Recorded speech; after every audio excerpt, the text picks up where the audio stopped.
香港需要為6米風暴潮做好準備。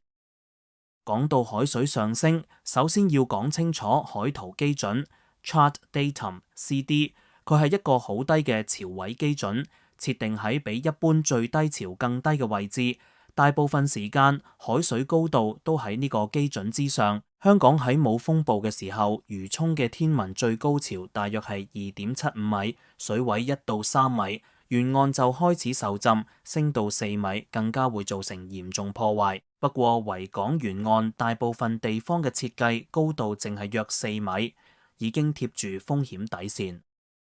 歷史上有2次重大紀錄，1962年溫黛同2018年山竹都將維港水位推至接近4米，足以令城市大部分地區癱瘓。更值得警覺嘅係，2次香港其實都僥倖避過，最差嘅組合增水冇撞上天文最高潮。以山竹為例，佢嘅增水約2.35米，若果疊加喺2.75米嘅大潮上，水位就可以達到約5.1米，遠超現有防線。更何況溫黛同山竹都唔係最強烈嘅超強颱風，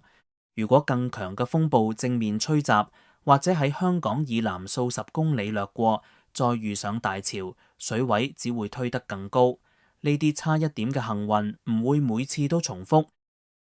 再往前睇，1874年風災曾經將維港水位推至接近5米，係香港自然極限嘅清晰示範。海平面正逐步上升，而高水位事件亦越來越頻密。喺海平面上升約1.4米嘅情況下，約4.7米嘅極端水位甚至會變成10年一遇。對一個3米開始受浸、4米已經重傷嘅城市嚟講，呢意味住極端事件正由偶然變成周期性威脅。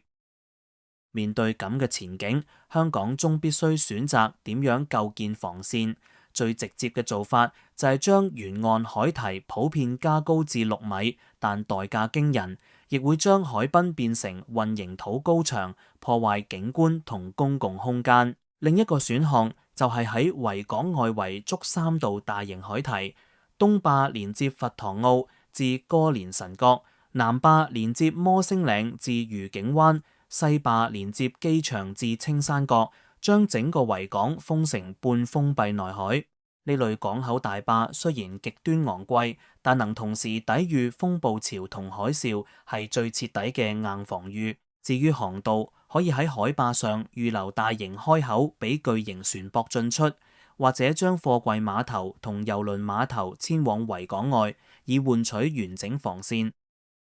不過討論任何方案之前，當局應該評估風暴潮或者海嘯至水位升至6米嘅傷亡同經濟損失，讓社會清楚香港喺最壞情況下會失去邊一片市區，癱瘓幾多基建，又需要付出幾多代價。冇呢份底線認知，公眾無法討論咩先至係合理嘅防洪標準。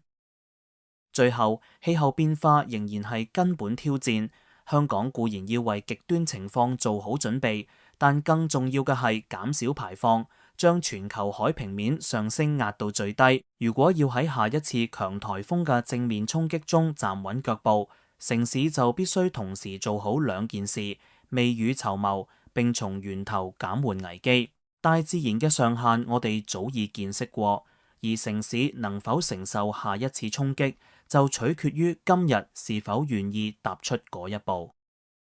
如果你鍾意呢條影片，請按贊同訂閱胡思動明頻道，下次再見。